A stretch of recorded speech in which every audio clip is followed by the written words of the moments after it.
बड़ी अपडेट, जहां दिल्ली में 3 छात्रों की मौत पर राहुल गांधी ने भी दुख व्यक्त किया है। छात्रों की मौत बहुत ही दुर्भाग्यपूर्ण है। असुरक्षित निर्माण, लचर टाउन प्लानिंग और आपको बताते चले कि गैर जवाबदेही की कीमत आम नागरिक चुका रहा है। ये राहुल गांधी की तरफ से कहा गया। साथ ही सुरक्षित सुविधाजनक जीवन सरकारों की जिम्मेदारी है। तो इस पूरे हादसे को लेकर राहुल गांधी ने भी दुख व्यक्त किया है, क्योंकि ओल्ड राजवीर नगर में यह बड़ा हादसा हुआ है, जहां 3 छात्रों की मौत हो गई है इस हादसे में, और इस पर राहुल गांधी ने भी दुख जताया है। राहुल गांधी की तरफ से छात्रों की मृत्यु को बहुत ही दुर्भाग्यपूर्ण बताया गया और असुरक्षित निर्माण, लचर टाउन प्लानिंग, गैर जवाबदेही की कीमत आम नागरिक चुका रहा है। सुरक्षित सुविधाजनक जीवन सरकारों की जिम्मेदारी है। जो व्यवस्था है उस पर भी सवाल उठाए गए हैं राहुल गांधी की तरफ से। तो ये बड़ा हादसा है जिसमें 3 छात्रों की जान चली गई है, क्योंकि ये यूपीएससी की कोचिंग सेंटर थी, जिसके बेसमेंट में पानी भरने से 3 छात्रों की जान चली गई। फिलहाल इस पर अगर बात की जाए तो लगातार राजनीति भी देखने को मिल रही है, सियासत गरमाई हुई है दिल्ली में, और जो साथी छात्र हैं उनमें भी खासा जो रोष है वो साफ तौर से देखने को मिल रहा है, क्योंकि वो भी अब सड़कों पर उतर आए हैं, प्रदर्शन कर रहे हैं। लगातार उनकी तरफ से भी जवाब मांगा जा रहा है कि आखिर जिम्मेदार कौन। फिलहाल हमारे साथ हमारी सहयोगी रिया जुड़ी हुई है और ज्यादा जानकारी लेंगे। रिया, जहां ये दिल्ली में बड़ा हादसा हुआ है जिसमें 3 छात्रों की जान चली गई, लगातार रिएक्शन सामने आ रहे हैं और सियासत भी गरमाई हुई है इस पूरे हादसे को लेकर, लेकिन राहुल गांधी ने भी इस हादसे पर दुख जताया है।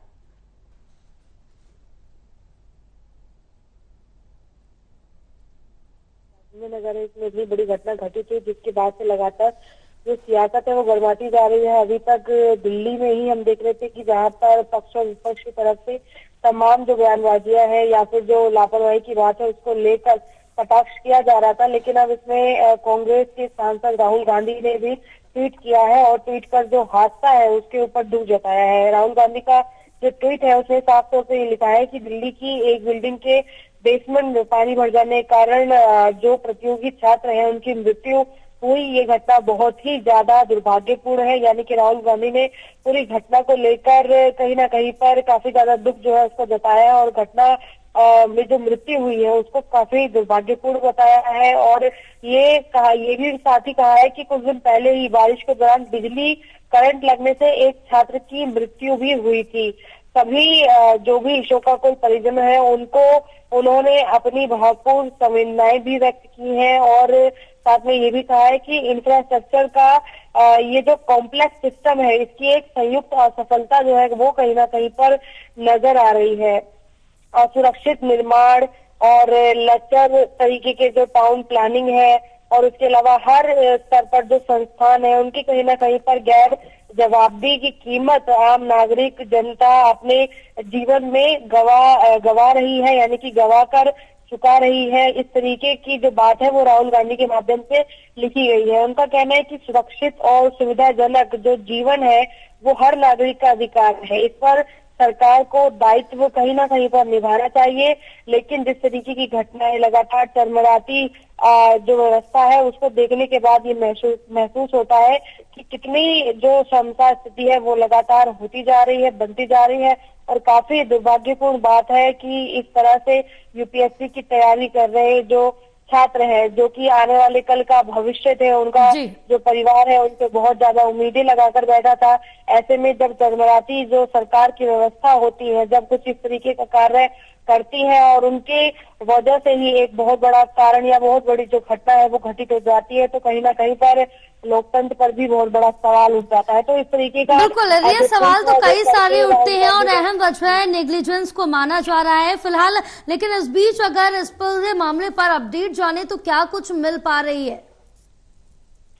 जी देखिए, अभी फिलहाल जो जानकारी दी गई है उसमें ये बताया जा रहा है, क्योंकि लगातार जो छात्र है वो कहीं ना कहीं पर जांच को लेकर जो तमाम यूपीएससी छात्र हैं उनमें क्रोध नजर आ रहा है और वो सवालिया जो निशाना है वो कहीं ना कहीं पर पुलिस प्रशासन पर डाल भी रहे हैं और लगातार जो मांग है जांच की वो कर रहे हैं। और अगर अपडेट की बात करें तो अभी तक इस मामले में जो पुलिस की कार्रवाई है वो काफी हद तक आगे जा चुकी है, क्योंकि कोचिंग सेंटर का जो मालिक है और उसके साथ में जो कोऑर्डिनेटर्स हैं उनको डिटेन किया गया है। और ये भी बताया गया है कि जो 3 छात्र हैं उनकी पहचान का जिक्र भी हम पहले भी कर चुके हैं, जिसमें कि पुलिस ने भी उनकी जान पहचान बताई है, जिसमें कि श्रेया यादव जो कि यूपी के अम्बेडकर नगर की रहने वाली है, वहीं पर तानिया सोनी जो कि तेलंगाना की रहने वाली है मूल रूप से, और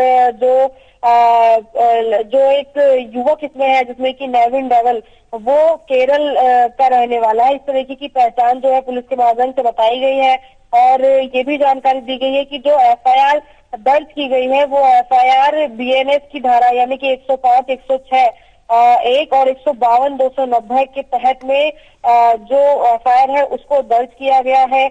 और कहीं ना कहीं पर कोचिंग सेंटर का मैनेजमेंट और सिविक एजेंसी के जो लोग हैं इस पूरे मामले में जांच के दायरे में आ रहे हैं, क्योंकि जयपाल न सिर्फ जो बिल्डिंग है उसके ओनर को लेकर जांच की जा रही है, बल्कि जो कोऑर्डिनेशन है उसके जो ऑफिसर्स हैं उनको लेकर भी जांच की जा रही है। और बाकी एमसीडी का जो अप्रूवल एनओसी को लेकर है उसको लेकर भी जो जांच का विषय है वो बहुत ज्यादा आगे इसमें बढ़ रहा है। तो अभी तक फिलहाल पुलिस ने जो डिटेन है वो बिल्डिंग के मालिक को किया है, कोऑर्डिनेटर को किया है, और अब जो जांच का दायरा है वो सिविक एजेंसी के लोगों पर भी जाएगा। फिलहाल अगर बात करें तो अभी तक एमसीडी की जो मेयर है शैली ओबरॉय, उन्होंने एमसीडी कमिश्नर को लेकर जो जांच के आदेश है वो उनकी तरफ से दिए गए हैं। आतिशी के माध्यम से मजिस्ट्रेट ऑफिसर को जो है वो उनको भी आदेश दिए गए हैं। लेकिन पुलिस इस पूरे मामले में एमसीडी से लेकर जो सेंटर है उन सभी की जो जांच पड़ताल है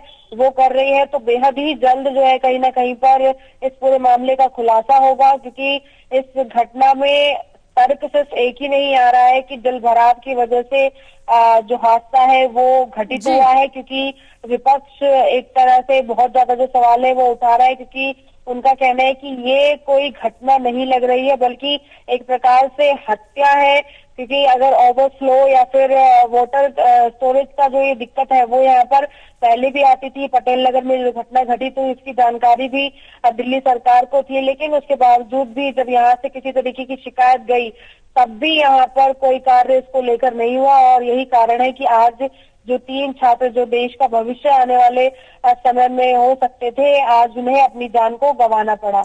बिल्कुल रिया, क्योंकि 3 छात्र जिनको अपनी जान को गंवाना पड़ा, क्या इसके बाद प्रशासन की आंखें खुलेंगी? क्योंकि शिकायत भी की जा रही थी लगातार जो ये घटनाएं हैं वो भी, क्योंकि जल भराव तो देखने को मिल रहा है दिल्ली में, कई इलाकों में जल भराव देखने को मिल रहा है, लेकिन इस तरह से कोचिंग सेंटर में एकाएक पानी का जो स्तर है वो बढ़ जाना, बेसमेंट में पूरी तरह से पानी भर जाना, कहीं ना कहीं जो नाले हैं जो सीवर है उनकी सफाई नहीं हो पा रही, जिसके चलते इतना ज्यादा पानी अंदर भर जाता है। इसके बाद क्या प्रशासन की आंखें खुलेंगी? इस तरह से जो अवैध तरीके से जो कोचिंग सेंटर या फिर जिनके एनओसी नहीं मिले इस तरह से चलाए जा रहे, बेसमेंट में लाइब्रेरीज खोली जा रही, इन पर अब क्या कुछ कार्रवाई की जाएगी? बिल्कुल, क्योंकि विपक्ष ने भी जो सवाल उठाया है उसमें ये जिक्र किया गया कि जो इस तरीके की कोचिंग सेंटर्स हैं वो सिर्फ राजेंद्र नगर में ही नहीं बल्कि इसके अलावा मुखर्जी नगर ऐसी तमाम जो जगह है जहां पर यूपीएससी और आईएएस की जो तैयारी है उसको लेकर एक तरीके से हब माना जाता है, जहां पर बहुत सारी बिल्डिंग जो है वो शिक्षण संस्थान के रूप में ही देखने को मिलती है। और ये पहली बिल्डिंग नहीं है जिसके नीचे जो बेसमेंट है उसमें लाइब्रेरी का जो निर्माण है वो किया गया हो, क्योंकि यहाँ पर बहुत सी ऐसी बिल्डिंग है जिनमें की इस तरीके की जो बेसमेंट की लाइब्रेरी है उसका निर्माण किया गया है। जैसे कि अभी हमने छात्रों से भी बातचीत की थी तो उन्होंने बताया कि जो बिल्डिंग में बेसमेंट वाली जो लाइब्रेरीज हैं उनके दरवाजे जो है वो कहीं ना कहीं पर बायोमेट्रिक हैं, जिसकी वजह से ऑटोमेटिक वो चलते हैं। जैसे कि अगर आग की घटना घटित हो जाती है या कोई भी आपदा जैसी स्थिति उत्पन्न होती है तो वो ऑटोमेटिक बंद हो जाते हैं। तो ऐसे में उन पर किस तरीके से रडार लगाई जा सके, क्योंकि कल भी उन्होंने जिक्र किया छात्रों ने कि ऐसा संभव है कि हुआ है जब पानी का ओवरफ्लो अचानक से नीचे गया तो वो दरवाजे खुद ही बंद हो गए, जिसकी वजह से जो छात्र हैं वो ज्यादा संपर्क बाहर की ओर नहीं कर पाए और जिसकी जानकारी लोगों को नहीं मिल पाई। वो ये बिल्कुल रिया, लेकिन जो वहाँ पे छात्र मौजूद है जिनसे आप बातचीत कर रहे थे, उनका साफ तौर से ये भी कहना है कि जो संख्या बताई जा रही है वो 3 है, लेकिन अंदर काफी सारे छात्र मौजूद थे। लेकिन जब उनकी डेड बॉडीज बाहर निकाली जा रही थी, उस दौरान जो लाइट का कनेक्शन है वो भी कट कर दिया गया था, जिसकी वजह से हम ना देख पाए कि कितने लोगों को बाहर निकाला गया। तो क्या संख्याएं और हो सकती है? जी देखिए, अभी फिलहाल स्पष्ट रूप से इस पर कुछ कहा नहीं जा सकता है, क्योंकि जो यहाँ पर पुलिस बल तैनात था, हालांकि उनके माध्यम से ये सुना जरूर गया है कि लगभग 11 से जो 12 छात्र हैं वो निकाले गए थे, लेकिन उनमें सभी को जो है भर्ती कराया गया, यानी कि बहुत ज्यादा दिक्कत जो है उन्हें नहीं आई थी, इसलिए उनका आंकड़ा जो है वो पेश नहीं किया गया। और जो ज्यादा प्रभावशाली रहे हैं, जिनमें की जिक्र जिस तरह से हम 3 छात्रों की मृत्यु का कर रहे हैं, तो उनका ही जिक्र जो है इस मामले में किया गया है। लेकिन जो मौजूदा यहाँ पर जो छात्र हैं जो प्रदर्शन कर रहे थे, उनका भी ये कहना था कि इसमें लगभग 11 से 12 जो छात्र हैं वो फंसे थे, जिनमें से कि कुछ को बचा लिया गया और अस्पताल में भर्ती कराया गया, वो गंभीर रूप से घायल नहीं थे। तो इस तरीके की जानकारी दी जा रही है। हालांकि स्पष्टीकरण पूरे आंकड़ों में फिलहाल नहीं दिया गया है, तो आप ये कह सकते हैं कि अभी किसी और के इस घटना को लेकर हताहत होने की जो खबर है वो सटीक नहीं है, क्योंकि मामले में अभी 3 ही छात्र का जो मृत्यु का आंकड़ा है वो सीधे तौर पर पेश किया जा रहा है। जयपाल।